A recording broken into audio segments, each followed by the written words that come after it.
So a little bit about change management. In a real broad spectrum, it's a process.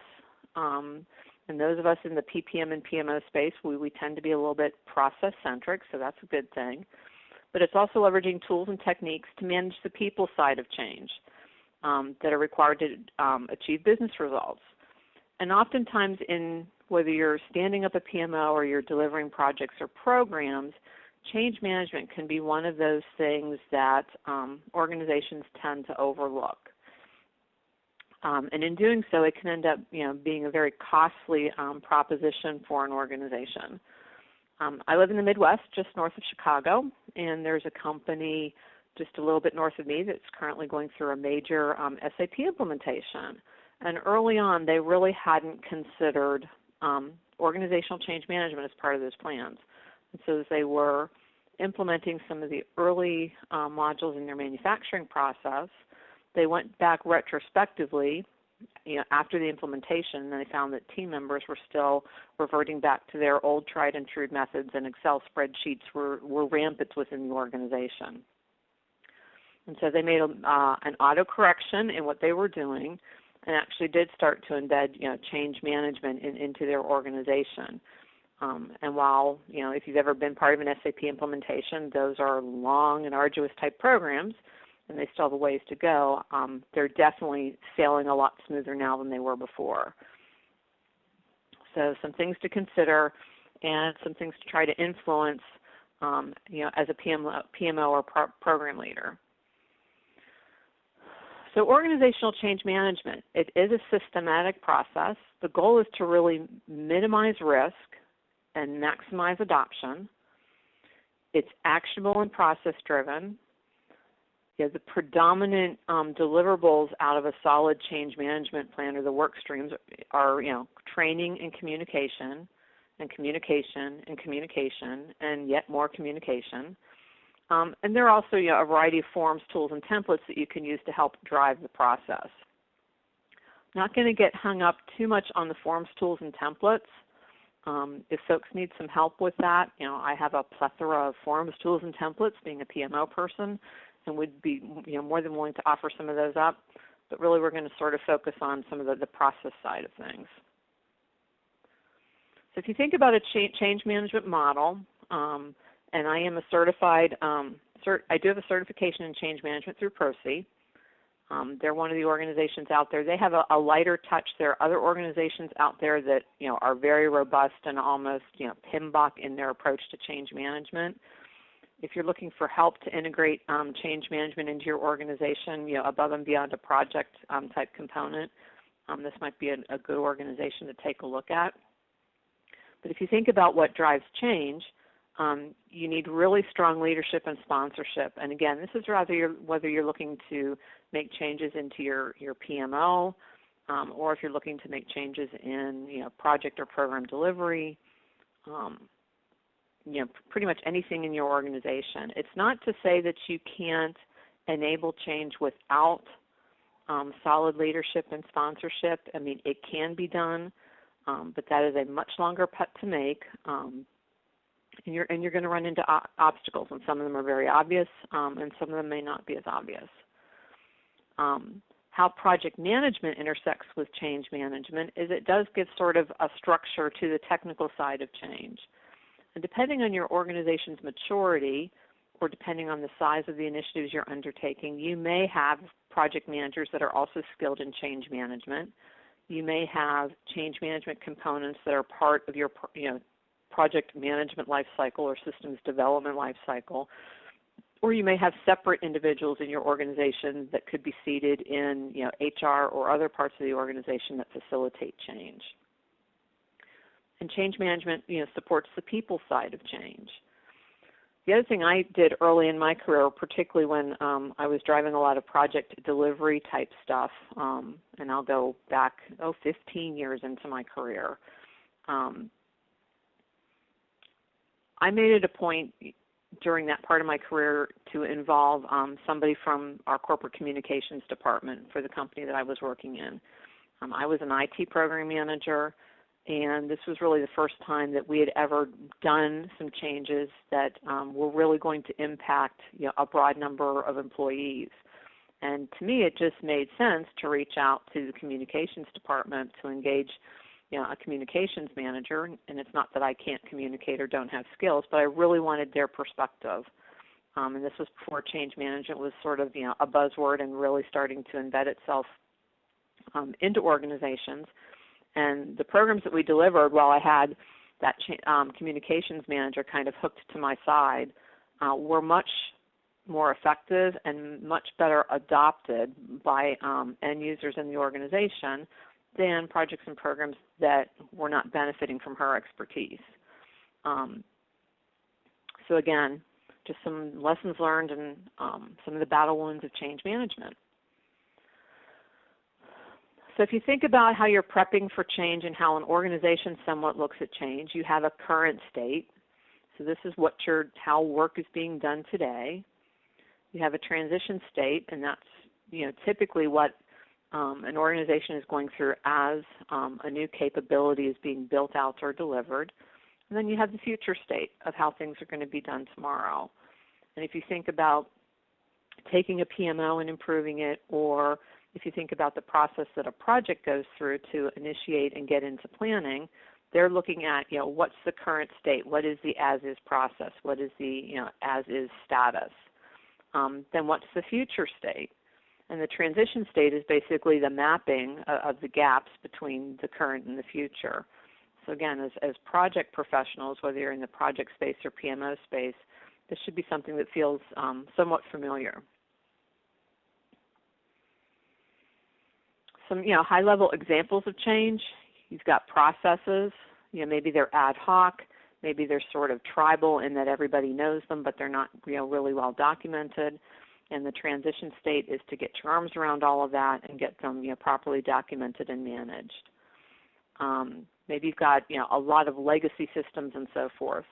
And ideally, you want to get to one integrated system. And so the transition state is figuring out how you're going to get from legacy to integrated and managing through all that process. Maybe you're going through a merger and acquisition. So the current state is, you've gotten all of that legal paperwork signed and everything. So you've got two entities. Ultimately, you need to figure out how to work as one organization. And there could be different flavors of that, but how are you going to get there?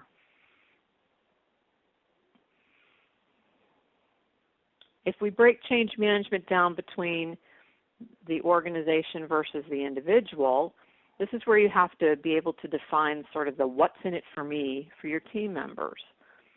So if you think about where your organization is today, whether it's a PMO or you're on a project, one of the things that, let's take the PMO example. How do your project managers, how are they doing work today? How are they working processes today? And then the future state is how are they going to be doing work afterwards? And the transition state, of course, is building in between the two. As an example, PMOs go back and forth between whether they should be centralized or decentralized. It's a common problem. I would say there's really no correct answer. A lot of it is cultural based.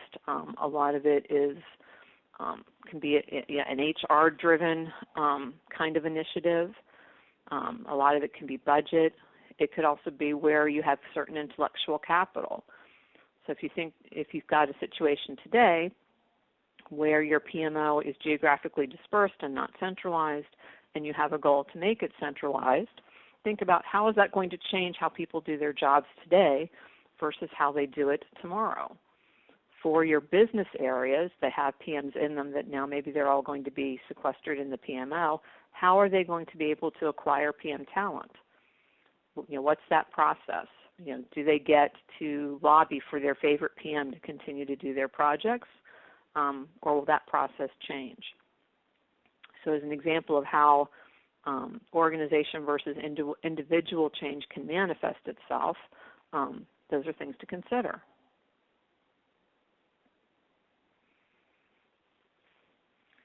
The primary focus of change management is really helping individuals make the transition. And different individuals are going to have different needs as far as the support they need. Different individuals are going to have different levels of buy-in. And as you think about PMO change or project change, the one thing you have to remember is not everybody's going to be in the same spot at the same time. And secondly, very rarely in your PMO or project career are you going to make everybody happy at once. And so part of what you have to keep in mind is where can you make the greatest impact and move the greatest part of the organization along with your change. Understanding that typically you're always going to have a couple stragglers, and regardless of what you do, you're going to have a couple naysayers that are not going to want to adopt. That's just sort of part of human nature, and you have to remember to not necessarily beat yourself up for things like that.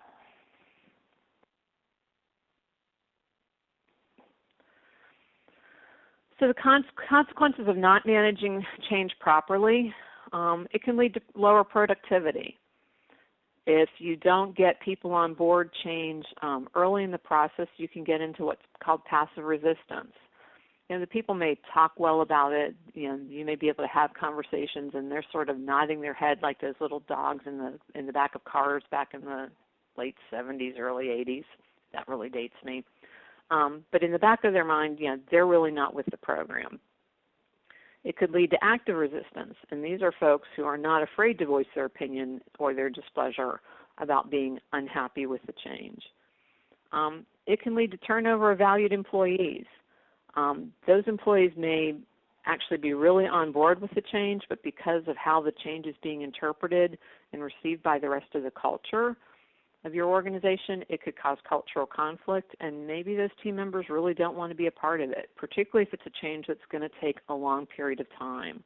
So again, you go back to those ERP and transformational initiatives or mergers and acquisitions. It's a shame when you lose valued talent during those types of transformational initiatives because the organization didn't take time or pause to really think about what they need to do to ensure that people really understand what's going on with the change. It can lead to arguing, which of course drives additional lower productivity. It can lead to having changes not being fully implemented, and again, because the team implementing the change doesn't fully really understand the ramifications of it, and they haven't been able to get people on board. My early example, people can revert back to their old way of doing things. And then often you can get this division of the us versus them. And to the degree possible, you really don't want to get into those types of discussions because they aren't productive. They tend to be very disruptive, and your organization tends to lose more than it wins. So as you're trying to deck this up from a leadership perspective, and again, sometimes this is conceptually hard to do, and even as a consulting firm, when we're working with companies, and we're a fee-based company, we do a lot of time and materials work, and organizations will say, well, why do you have this in your statement of work and so forth? We can take care of it. And what we try to do is dig a little deeper to just make sure that the solutions that we provide to our customers are adopted. But by overlaying change management into your process structure, whether it's a PMO or how you deliver capabilities through programs and projects, it is going to increase the probability of your initiative's success. And so as you're thinking about embedding this into your organization and helping to drive that capability either through a PMO or through another part of your organization that the PMO is going to partner with, this is a valid argument to get in front of your executives. It's going to help manage, resistance. And again, you can go back to, the previous slide that I had up and all of the things that resistance does to remove the focus of the organization off of the task at hand. The other thing it builds a change competency into your organization, and organizations are constantly changing. That's sort of the one constant of the business world today. And so by building that competency in your organization tends to be a lot more nimble when change comes about, even if it's a very large company. If you've got a solid change management process and culture in your organization, when you come across these major initiatives or transformational things, your organization tends to adopt a lot more quickly.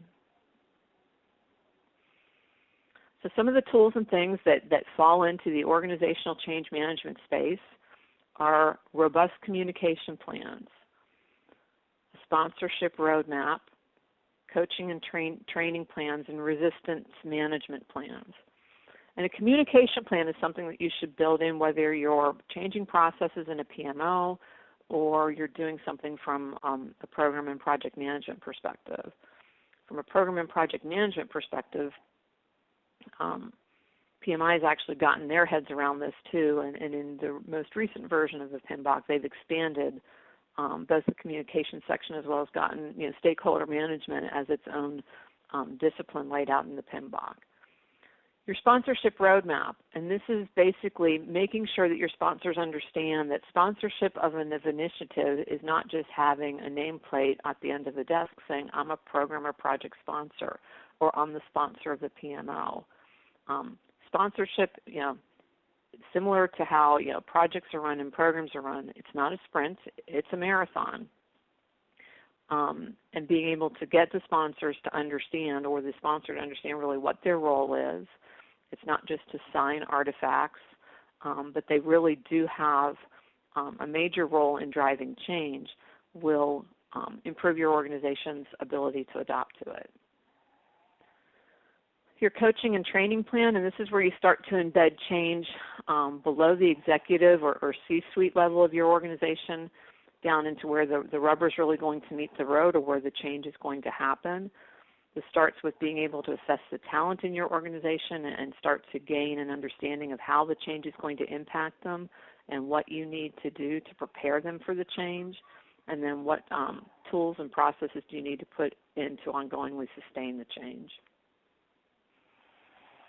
And then resistance management plan, that's often very similar to how risks and issues are managed within a transformational play within your organization. What you want to be able to do in resistance management is identify the types of resistance you feel that your organization or factions in your organization, departments, or people in your organization may have to a certain change. And then similar to what you do in risk management, identify what you're going to do to try to mitigate that resistance.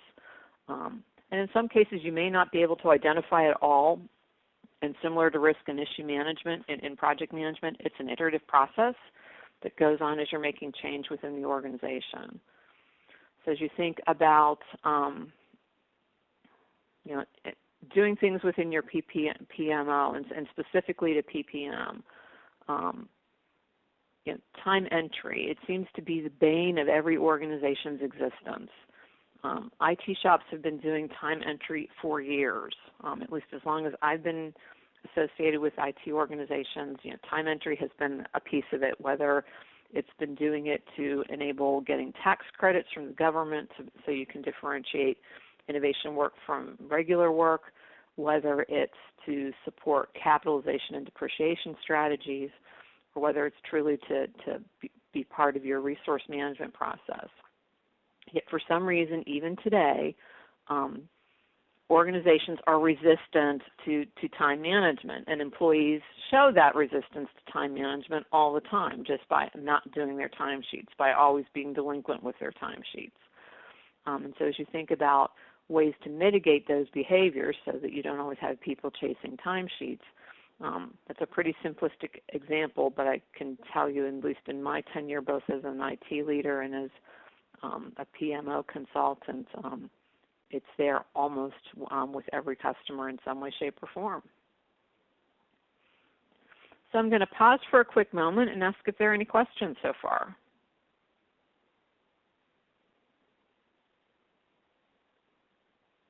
All right, we'll keep going then. So as you think about change, it's really broken down into somewhat 5 steps. So you're looking at 1, creating awareness. And awareness is that here's how business is being done today, here's what we need to do in the future. And sometimes awareness is supported by a competitive threat. So maybe your organization, as you're looking at business planning or strategic planning, you all of a sudden realize that one of your competitors is changing the way that they're going to market. And so you all of a sudden as an organization realize that you need to make a change as well in order not to get overtaken or lose margin to that competitor. It's then creating a desire. So that desire has to be broader than the team that's going to be or that acknowledge the awareness, but the desire to participate and support the change is something that the team has to do early and ongoing so that you can actually get to the end game as far as what the change is going to deliver. Change management also requires knowledge, so how to change, how to influence change within an organization. Change management requires ability, and this is both the ability of the team that's implementing the change as well as the ability of the team members that are going to be recipients of the change. And how are we going to provide both sides of those teams with the requisite skills and behaviors? And then you need reinforcement. As with all good things, once you put a new process or system out there, it's never one and done. You need to be continuously coming up with creative ways to reinforce and sustain the change so that you truly get your bang for the buck long term.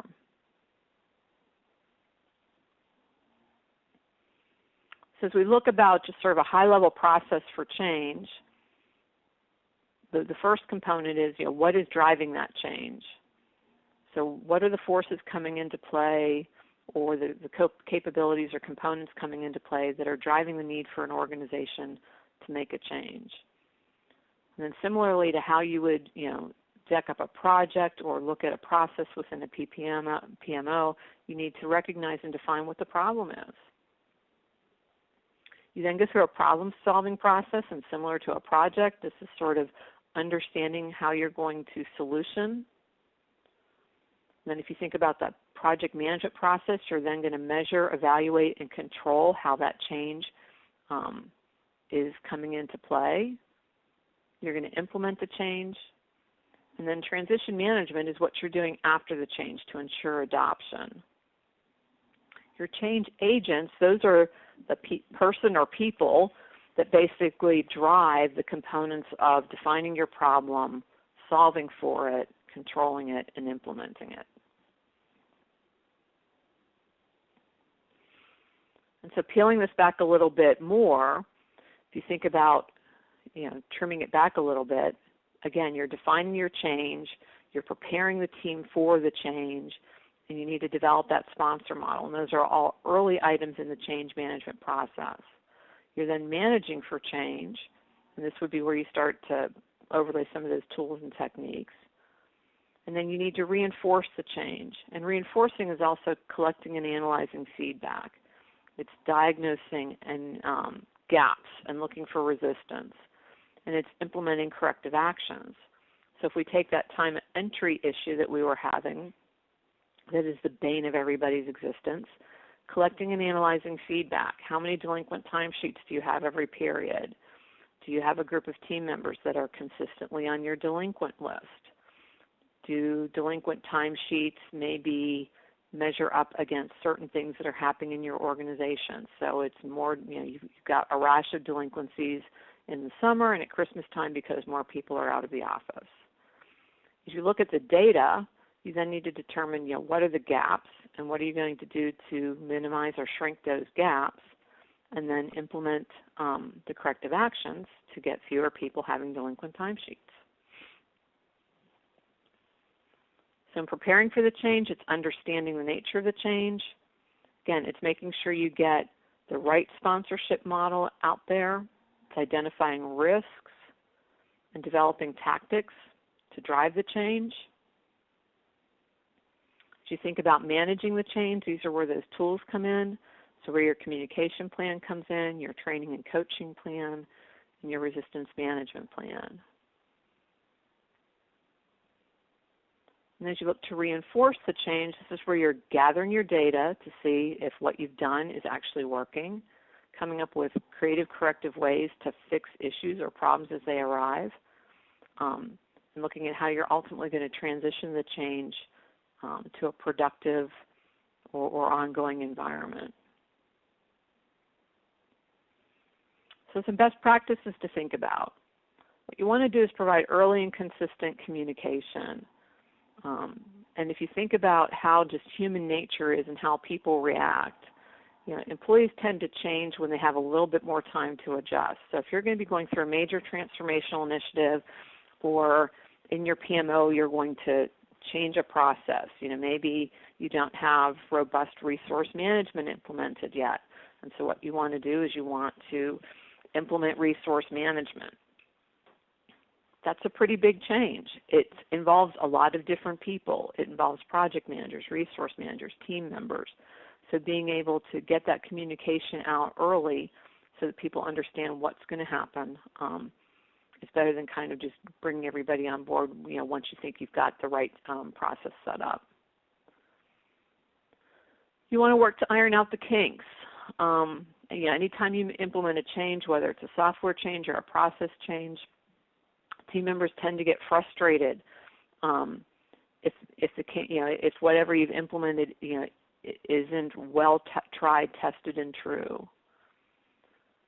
You want to time things right, and what you want to make sure you do is not to roll out a change during a time of year or during a part of your organizational sequencing where the organization is under a great deal of pressure.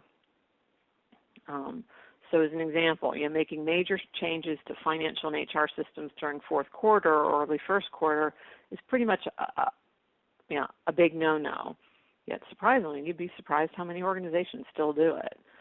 And as you're looking at change management, whether it's at a PMO level or a project level, the one easy thing to do is make sure that you have great visibility to your organizational calendar.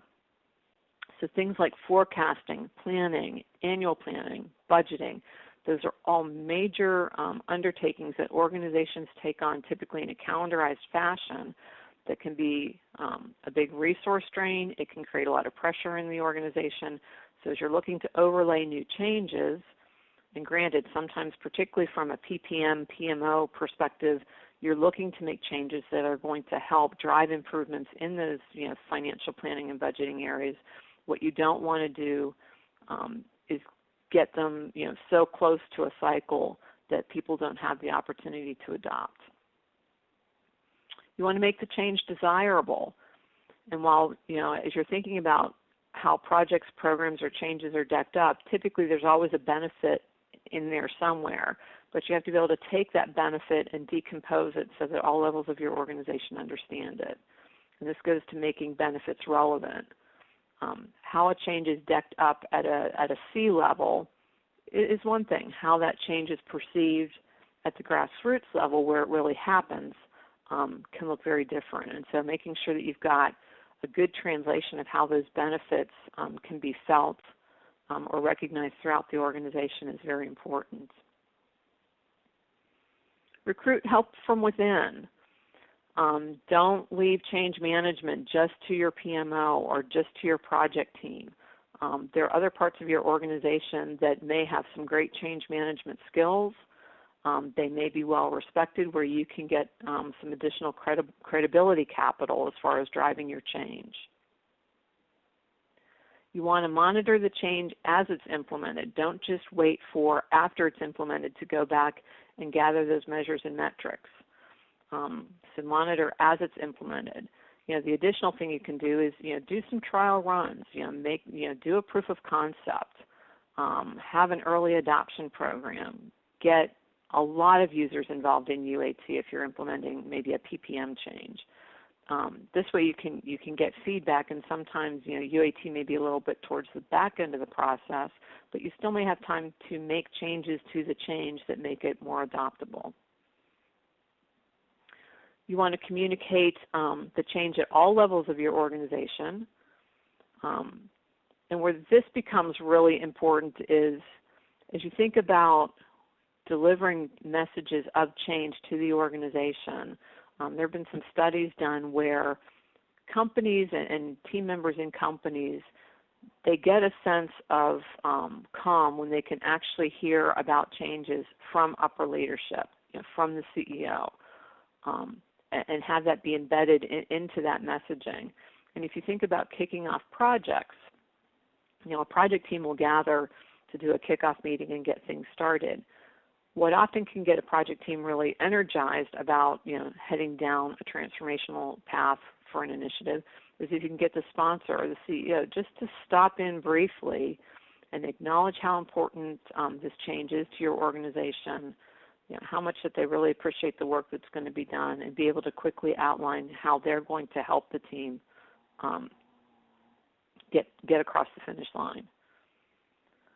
To the degree possible, you want to fully integrate the change. And often this is a hard thing to do because sometimes you need to make a change that's going to impact your organization, but there are upstream or downstream stakeholders that are also going to be impacted, or upstream or downstream systems, and sometimes you can't do the one and done. So you need to implement a change, and maybe it's how you're doing financial planning in your PMO, but you're not going to be able to get feeds between your financial system and your PPM system, and so that's going to be the second part of the change. Nothing necessarily wrong with that, but just make sure that as you're communicating the change early on, that you're being transparent, that there's going to be some secondary work or some second phase work that's going to come downstream. And then to the degree possible, ease up on some of the other pressures from the organization. And this is probably the toughest nut for most organizations to crack, because whether you are standing up a PMO, implementing a PPM tool, or doing project work, you're relying on the skills and talents of others within your organization to assist. And everybody has a day job, and oftentimes project work, particularly for business SMEs and so forth, those are secondary type items in their day.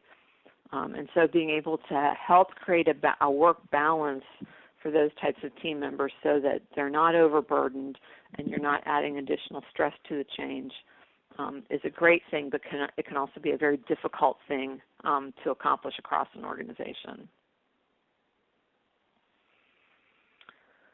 So as we think about who's involved in managing change, and this is probably more of a project-centric view of things, but you've got your senior leaders, you've got your project team, you've got managers and supervisors, and this is where typically the change is getting a little bit closer to being actionable. And then you've got the actual team members that will be doing the work after the change or helping get to the change.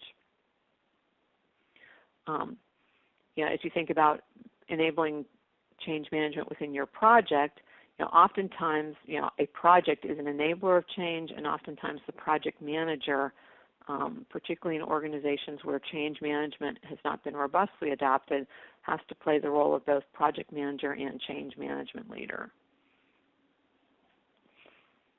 So looking back at your senior leaders, this is where active sponsorship is really important. And as I mentioned earlier, senior leaders are typically preferred senders of messages around change. To the degree possible, you want these folks actively participating in the change. They have the ability to also build coalition, be able to rally others across the organization, because typically they're well respected. They also typically have the ability to influence, and they also have the ability to communicate more broadly. Your managers and supervisors, oftentimes your change is actually coming from this group, and then so particularly the sponsoring organization of an initiative will typically have some passion around the change. The other places, remember, it's the managers and supervisors that kind of bridge the gap between senior leadership and where the employees are. And so to the degree that you can get these folks on board around change management as well as around specific changes, this will gain you some traction. They also have the ability to provide the implementation team with feedback around how to personalize messages, how to really understand what's in it for me from a team member perspective across different parts of the organization. They can also be great inputs to your resistance planning efforts. And so this is why pulling them into some of those discussions around, how are we going to manage resistance, don't keep that just to the team implementing the change. Go out more broadly and get some information from these folks, because you'll typically find that it's very valuable. Your employees, these are the folks that are ultimately going to do the work. These are the folks that typically are ultimately impacted or will be the biggest drivers of it. This is also a group where you want to get some data from, and you may rely on the managers to identify a couple of key employees that they can tap into again, to understand resistance, to help them craft those messages around the what's in it for me or what's in it for them. And sometimes you can find a couple of key employees that you can kind of put the tag of ambassador for change for the specific change that you're invoking, and it'll help gain traction because those employees can help the team gain credibility. The project team, you guys are the ones that are driving, and again, whether you're implementing a PPM change, a PMO change, or a project transformational change, these are the folks that have to have an understanding of what's going on, both from a solution perspective as well as an organization perspective. You can have a very artful solution out there to solve a business problem, but if you haven't taken into account what can happen on the organizational side, regardless of how beautiful that solution is, it still may not necessarily play out well in your organization.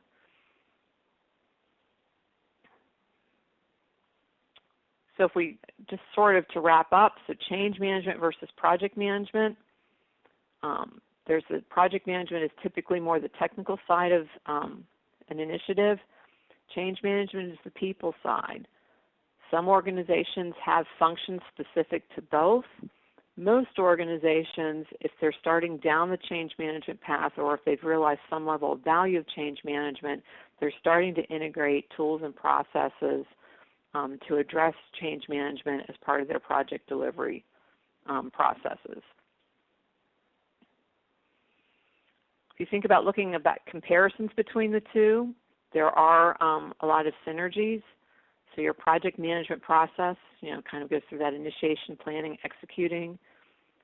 If you think about mapping that to how an organization gets ready for change, it's preparing change. So again, that's sort of your initiation and planning for it. It's managing.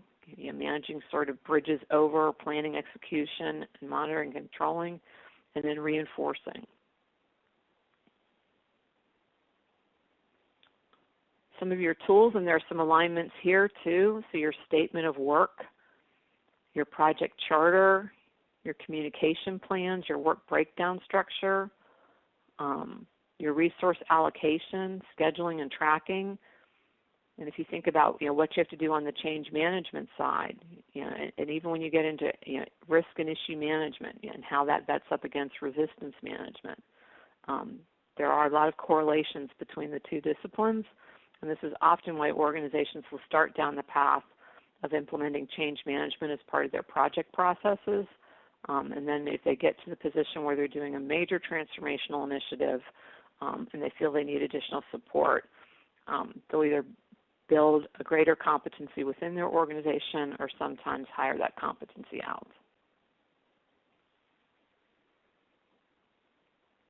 A little bit about process improvement versus change management. And process improvement typically follows along a very similar process model to project management. So as you think about doing process work, you're identifying your problem or opportunity, you're doing some planning and high-level solutioning, you're doing some design, development, and then implementation. If you think about change management, you're assessing the needs of the organization. Again, you're figuring out who those teams and sponsors are, communicating, coaching and feedback, and resistance management. And again, sort of the overlays of the two processes. And then somewhat the unfortunate reality, and whether you've got a project management process being represented sort of on the left-hand side of the slide or the business improvement, typically what unfortunately happens is that change management is one of those things that is realized late in the cycle, sometimes after feedback is received on what's going to be implemented, and all of a sudden you're trying to take a process that should have been tempered out throughout your initiative, and you're trying to squeeze it in one last ditch effort. And this is where if you think about your career, you may have been in an organization, and all of a sudden you sort of get an announcement that something's happening or something's changing and so forth, and you're wondering, well, wow, where did that come from? Mergers and acquisitions are a little bit different because there are a lot of legal reasons as to why sometimes that isn't disclosed really early. but there are still many organizations out there that are faced with the unfortunate reality that change management is something that people try to cobble together and Band-Aid for organizations, typically pretty late in the game. So a couple closing thoughts. Remember that your organizational change management really focuses on the people side of things. It can and often is well integrated into a project or program approach. You need to look at change management from both an individual perspective as well as the organizational perspective.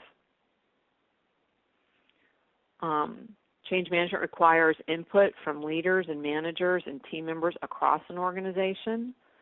So to the degree that you can be thoughtful and planful about inclusion of those types of roles as you're getting ready to take on a change, it's always helpful. Change management and project management have a lot of similarities to tools and processes, and that's why oftentimes organizations will typically start and get their project managers somewhat up to speed on change management, because typically project managers are pretty process driven and they understand that, and so typically they can pick up change management processes pretty well. Sometimes you will run into issues if you've got project managers or project leaders that are very technical in nature. So maybe they've been in IT the entire time. They grew up through the IT ranks, and sometimes in those cases, if you're in the PMO space, you may want to consider augmenting those folks, with some communication skills or talent, or some additional HR skills or talent, just to help make sure that you get things properly identified.